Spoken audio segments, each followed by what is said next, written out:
In today's video, I'm going to teach you how to add a new user to your closed CRM system efficiently. Whether you're expanding your team or bringing in new talent, mastering this process is essential for a smooth onboarding experience. Let's dive in. First, we'll start by navigating to the settings section of your closed CRM. You'll want to look towards the upper right-hand corner of your dashboard. Here you'll find the settings icon, which usually resembles a gear. Clicking on this icon will open up a menu that provides access to all the configurable aspects of your CRM. Once you're in the settings menu, the next step is to proceed to the team management section.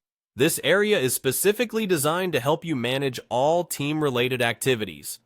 By selecting team management, you're entering the hub where you can view your current team structure and make necessary additions or changes. It's the core of maintaining an organized team framework within closed CRM. Now, it's time to add a new user.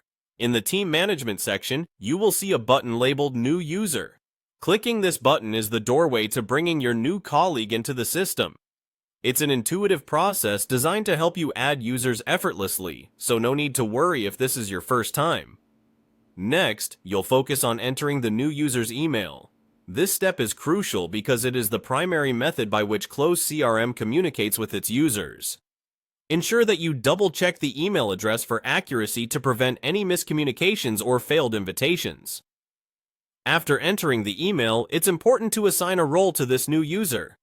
Roles determine what parts of the CRM the new user can access and what actions they can perform. Depending on the structure and needs of your team, roles could range from administrators who have full access to contributors with limited capabilities. Selecting the correct role is vital to balancing team responsibilities and maintaining data security.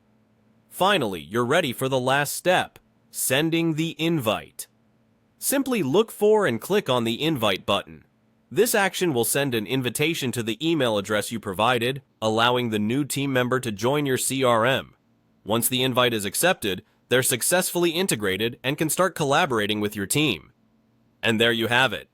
Adding a new user to closed CRM is a straightforward process that ensures your team remains well-connected and functional. By following these steps, you'll find that managing team members becomes a seamless part of your routine. Thanks for tuning in, and remember, an organized team starts with effective user management. See you in the next video.